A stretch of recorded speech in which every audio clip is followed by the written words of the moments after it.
My name is Marcus Daniel Rodriguez. I'm 16 years old, and on December 22nd, 2024, I died on a basketball court. What if everything you thought you knew about the world, its leaders, and its future, was just a small piece of a much larger, divine puzzle? I was just a regular kid from Phoenix, Arizona, 16 years old, playing point guard for our varsity team.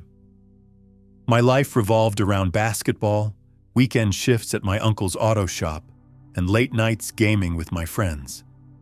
My mom, a nurse, worked double shifts, and my dad was a cross-country truck driver. We weren't wealthy, but we had each other. Church with my grandma was an occasional thing. Honestly, I was more focused on securing a basketball scholarship than thinking about God. It happened during the fourth quarter of our championship game. We were down by 3 points with just 2 minutes left on the clock. I stole the ball, sprinted down the court, and then a crushing pain seized my chest. I remember hitting the floor hard, the gym lights spinning above me, and the distant screams of my teammates calling my name. Then, everything went black, stepping into the light. But it wasn't really black. It was like stepping out of a dark room into the brightest, warmest light I'd ever seen. It wasn't just light. It was a living, breathing presence that enveloped me completely. I wasn't in my body anymore. I could see the paramedics working frantically on me down there on the court, their faces etched with urgency. I saw my coach, Coach Miller, his face a mask of grief, burying his head in his hands. And then I saw my mom, pushing through the panicked crowd, her eyes wide with terror, her lips forming my name. Yet, despite the chaos unfolding below, I felt no panic, no fear. Only an incredible, profound peace washing over me, like warm water on a summer day. It was a sensation of absolute tranquility, a quiet knowing that everything was truly okay. Then I heard footsteps behind me. Not footsteps in the earthly sense. There was no ground, no sound waves as we know them, but a distinct sense of a presence approaching. I turned, and there he was. Jesus. I can't truly describe what he looked like. It's like trying to explain the color blue to someone who's never seen color. His form was fluid, shifting with light and love, but undeniably him. His eyes, though I couldn't discern their color, held an ancient wisdom and an infinite compassion that pulled me in. When he looked at me, every wrong I had ever done flashed through my mind. Every petty lie, every time I was mean to my little sister, Sarah, every selfish thought that had ever crossed my mind. I should have felt embarrassed, ashamed, or terrified. Instead, all I felt was this incredible, boundless love wrapping around me like the warmest, most comforting blanket imaginable. It was a love that didn't judge, only accepted. "Ethan," he said, and his voice was like the gentle rumble of distant thunder mixed with the sweetest lullabies my mom used to sing when I was a baby. "Walk with me." We started moving, but it wasn't like walking on earth. We floated through what looked like clouds, but they were alive somehow, glowing with soft, indescribable colors that shifted and pulsed with an inner light. These weren't just clouds. They were vast, shimmering canvases of divine artistry, each hue a testament to a creativity I could never have imagined. I wanted to ask a million questions. Where were we? What was happening to me? Was this real? But all I could do was follow him, drawn by an irresistible force. "Lord," I finally whispered, my voice barely a breath. "Am I dead?"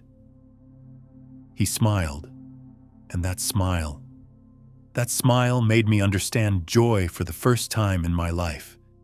It was a pure, unadulterated joy that permeated my very being. "Your body is struggling," he said, his voice reassuring. "But your spirit is very much alive. I have something to show you, Ethan. Something important, something you must understand." Visions of Earth and beyond. Suddenly, we were standing on what looked like a mountain, but it stretched endlessly in every direction, its peak piercing a sky filled with a soft, iridescent light. Below us, I could see the whole Earth spinning slowly, like a blue marble suspended in the vastness of space. It was the most beautiful thing I'd ever seen, a vibrant tapestry of oceans, continents, and swirling clouds. From this vantage point, I could see the intricate dance of humanity, the tiny lights of cities, the faint trails of planes, all interconnected in a way I'd never perceived before. "The time is short," Jesus said, his voice growing more serious, the weight of his words resonating through me. "My Father's plan is unfolding exactly as it was written. I want to show you how the pieces fit together, how even the seemingly random events on Earth are part of a grand design." He waved his hand, and suddenly I could see into what looked like different windows, shimmering portals appearing in the air before us. They weren't just static images. They were live, dynamic glimpses into various moments on Earth, each vibrating with its own energy. In one window, I saw a man with distinctive orange hair standing behind a podium, flanked by American flags. I recognized him immediately, even though his face seemed more burdened, more intense than I remembered from news reports. "President Trump," I said, a little surprised by his presence here. Jesus nodded, his gaze unwavering. "My Father has placed him in this position for such a time as this. Watch." In the vision, I saw President Trump making phone calls in the Oval Office, his brow furrowed in concentration. I saw him meeting with generals, their faces grim as they discussed maps and intelligence. I saw him signing papers, each stroke of his pen seeming to carry immense weight. But what truly amazed me was that I could see these ethereal, glowing, golden threads of light connecting everything he did to something bigger, something far beyond the political arena. Every decision, every tweet, every meeting was like a deliberate chess move in a cosmic game I couldn't fully comprehend. It was as if a master conductor was guiding every seemingly disparate action towards a singular, profound outcome. "He doesn't even know it," Jesus said softly, his voice filled with a gentle understanding.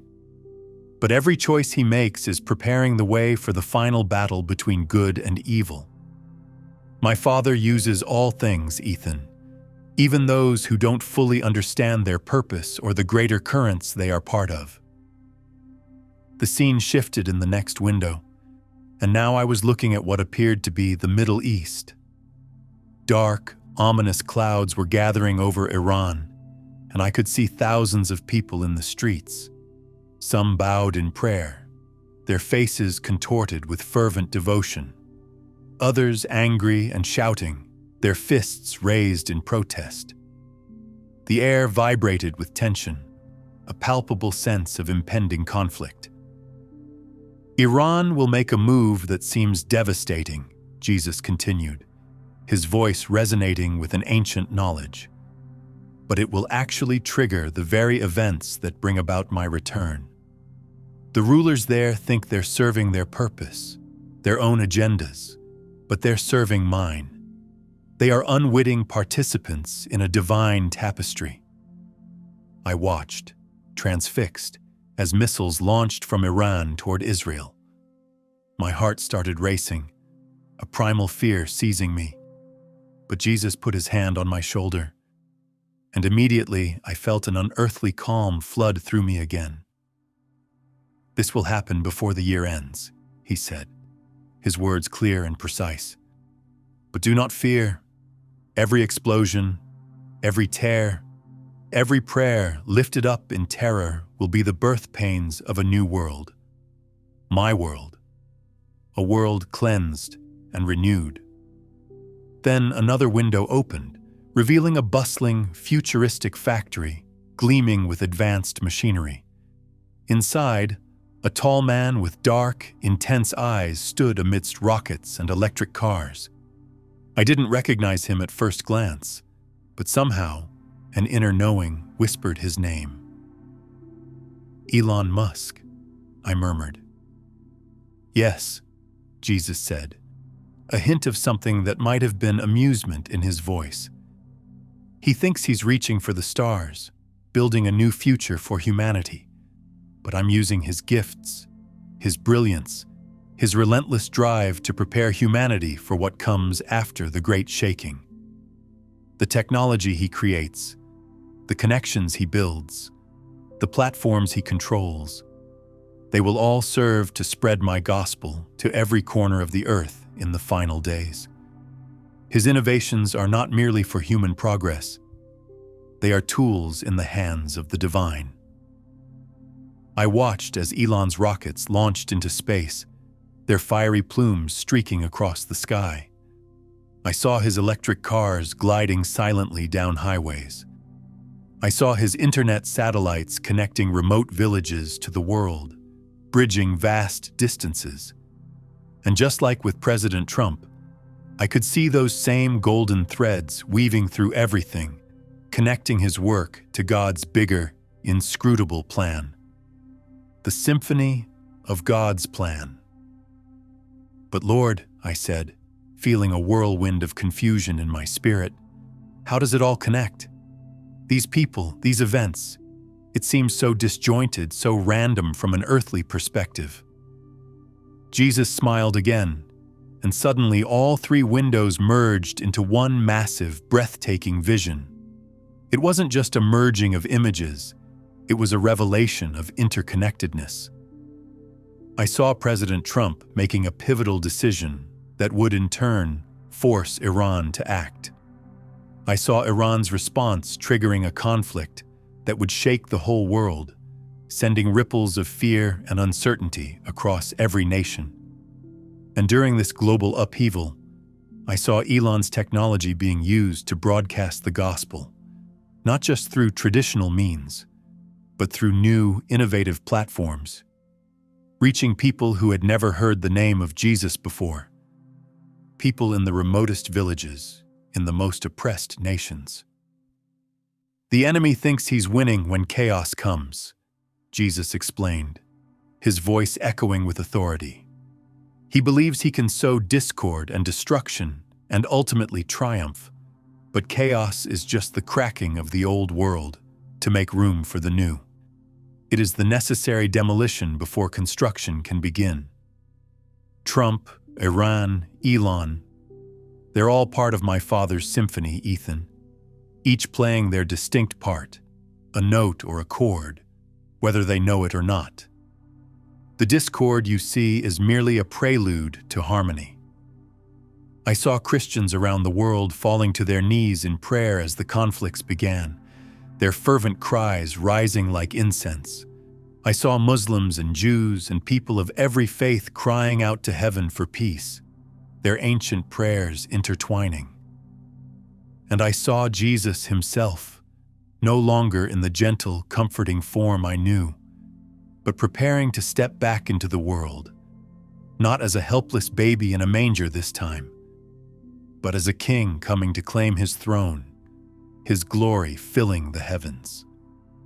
The vision was overwhelming, a kaleidoscope of humanity's suffering and divine intervention, all leading to a glorious crescendo. When will this happen? I asked, a desperate urgency in my voice. The visions had awakened a deep longing within me for this promised new world. Sooner than most people think, he said, his gaze fixed on the spinning earth below. But later than the fearful believe. My father's timing is perfect, Ethan. Not a moment too early, not a second too late. Every prophecy will be fulfilled, every promise kept, in His perfect time. The visions faded, and we were back on the mountain overlooking the earth. I felt overwhelmed by everything I'd seen, by the sheer magnitude of God's plan, but also strangely excited, imbued with a sense of purpose. "Why are you showing me this?" I asked, needing to understand my role in this grand design. Jesus turned to face me fully, and His eyes were filled with both infinite love and a profound urgency that burned into my spirit. "Because you're going back, Ethan, and you're going to tell people what you've seen. You are a messenger." My heart sank. I didn't want to go back. This place, this presence, was everything I had ever longed for. "I don't want to go back, Lord. It's so beautiful here, so peaceful. Down there is just hard. It's full of pain and confusion." He reached out and touched my face, and I felt like a little kid being comforted by the best father in the universe. His touch was pure solace. "I know, son, but your mission isn't finished. Your mom needs you. Your little sister, Sarah, needs you. And the world needs to hear what you've witnessed. They need hope in the coming storm." Tears started flowing down my face. Tears of longing for this place and fear of the world I had to return to. But who's going to believe me? I'm just a kid from Phoenix. What credibility do I have? I chose a child to lead my people out of Egypt. I chose a shepherd boy to defeat a giant. I chose simple fishermen to change the world. Age doesn't matter to me, Ethan. Faith does. My power is made perfect in weakness. He paused and looked back at the earth below us. "The people you'll tell this to, some will laugh, some will doubt, some will get angry, because the truth often challenges comfortable lies. But others will hear truth in your words and prepare their hearts for what's coming. That's all I need. A few prepared hearts, a few open spirits." I wanted to argue, wanted to beg him to let me stay, but something in his eyes, a gentle firmness, told me the decision was already made. My return was part of the plan. "There's one more thing," he said. He reached into what looked like a pocket of pure, shimmering light and pulled out something that looked like a tiny golden seed radiating warmth. "Take this with you." He placed it in my hand, and immediately I felt a jolt of pure, living electricity shoot through my whole body, settling deep within me. "What is it?" I asked, mesmerized by its brilliance. "Hope," he said simply, his voice imbued with profound meaning. "When the chaos comes, when people are afraid, when it looks like evil is winning, you remember this feeling. You remember that I am in control.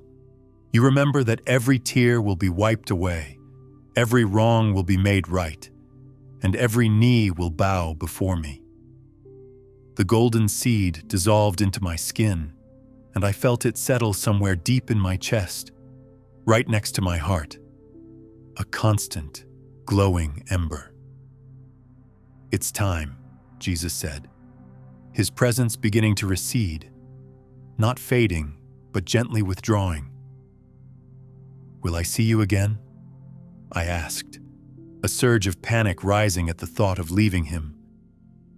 He smiled that incredible smile one more time, a smile that promised reunion. "Sooner than you think." The return and the mission. Suddenly I was falling. Not scary falling, not the terrifying plunge of a nightmare, but gentle falling, like being lowered by invisible, loving hands. The light grew brighter and brighter until it was almost blinding, a pure white that filled my entire vision, and then I gasped. The first thing I felt was excruciating pain shooting through my chest like a bolt of lightning, a stark contrast to the peace I had just experienced.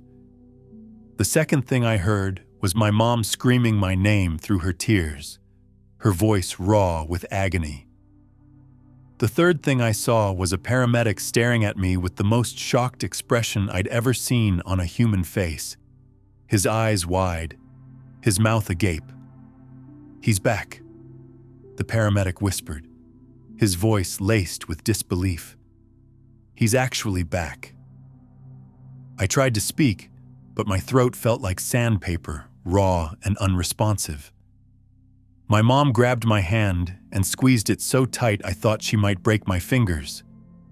"Ethan, baby, you've been gone for 23 minutes, she cried, her voice trembling. "Your heart stopped. They couldn't get you back. The doctor said—" She couldn't finish the sentence, but I understood. I had been dead, completely dead, and somehow, miraculously, I was alive again. The next few days were a blur of tests and doctors and reporters. The medical staff couldn't explain what had happened. My heart was perfectly healthy. My brain showed no signs of damage from lack of oxygen. According to every machine and scan they ran, I was a normal, healthy 16-year-old boy. But I knew I wasn't normal anymore. Life had indelibly changed.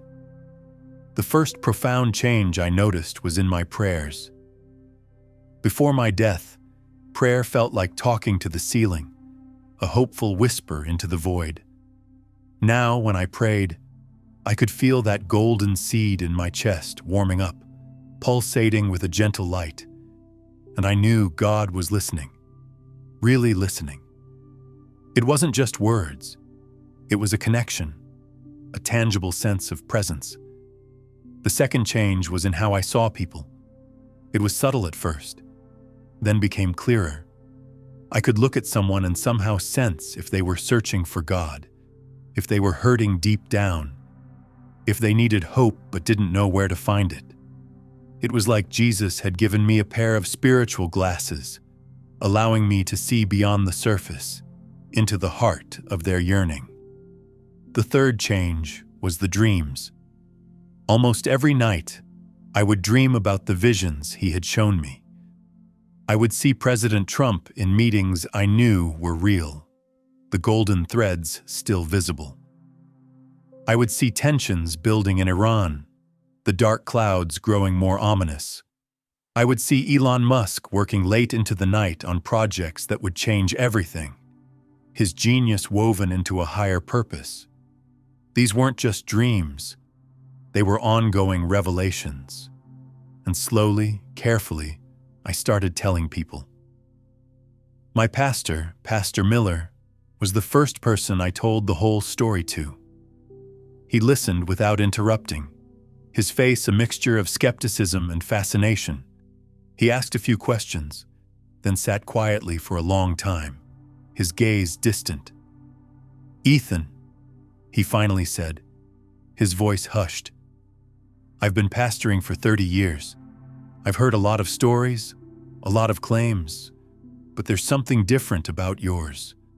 Something real, something that resonates with truth."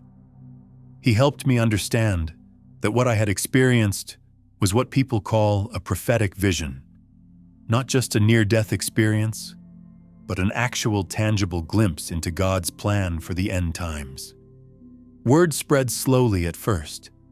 A few people from our church, then some people from other churches, then some people who didn't go to church at all but were searching for answers, drawn by an invisible thread. I started speaking at youth groups, then small gatherings in people's homes, then larger events in auditoriums. Not everyone believed me, of course. Some people called me crazy. Others said I was making it up for attention, a teenager seeking fame. A few adults, especially those deeply entrenched in their own beliefs, got really angry and said a kid shouldn't be talking about such serious, controversial things. But for every person who doubted, there was another person who listened and felt that same golden warmth I carried, that same spark of recognition in their own hearts. People who had been far from God, lost in cynicism or despair, started praying again.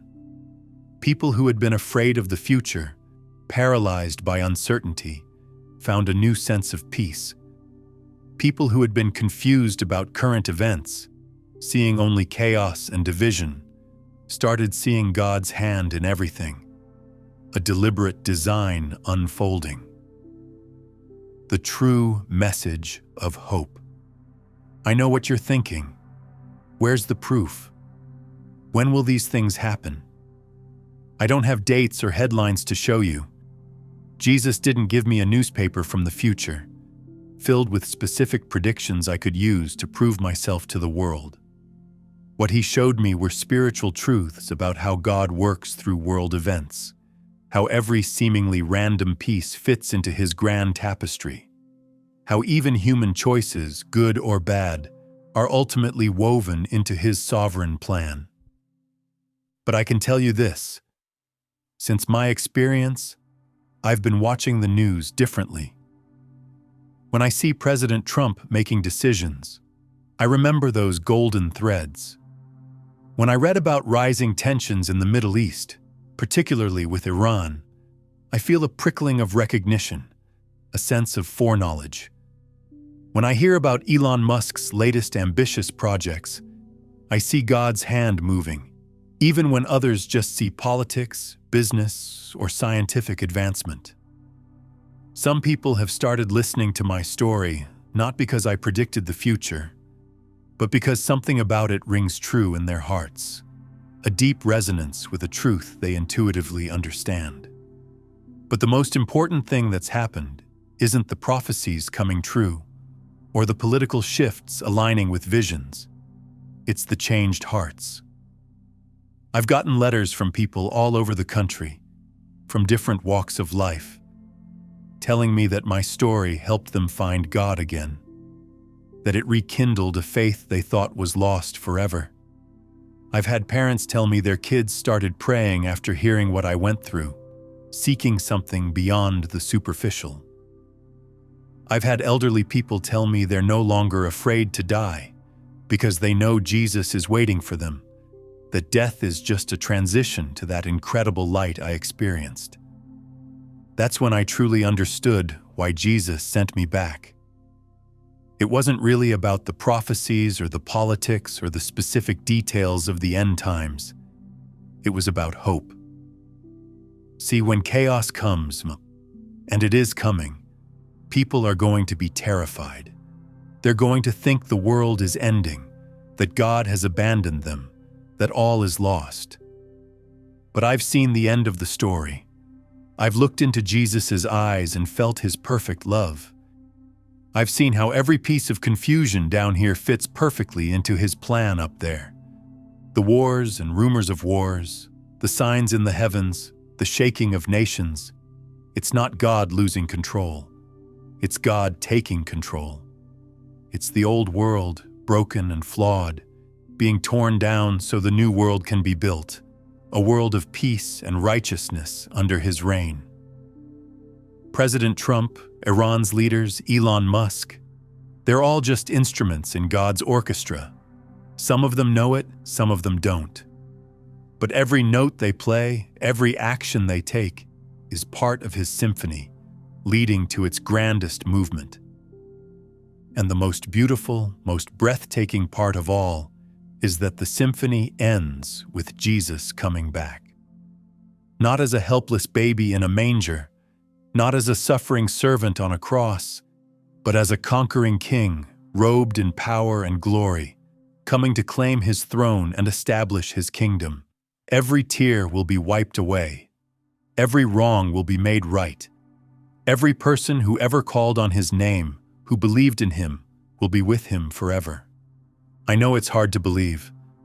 I know it sounds impossible, like something from a movie or a dream. 6 months ago, if someone had told me this story, I probably would have laughed or politely dismissed it. But I've been there. I've seen him. I felt his love and witnessed his plan with my own spirit. And I'm telling you with everything in me, with every fiber of my being, that no matter how dark things get, No matter how scared you become, no matter how much the world seems to be falling apart, God is in control. The golden seed He placed in my heart burns brighter every day. Sometimes I think I can feel it getting ready to bloom into something amazing, something I can't yet comprehend. Maybe that will happen when He comes back. Maybe it will happen when I see Him again, face to face. I don't know the exact timing.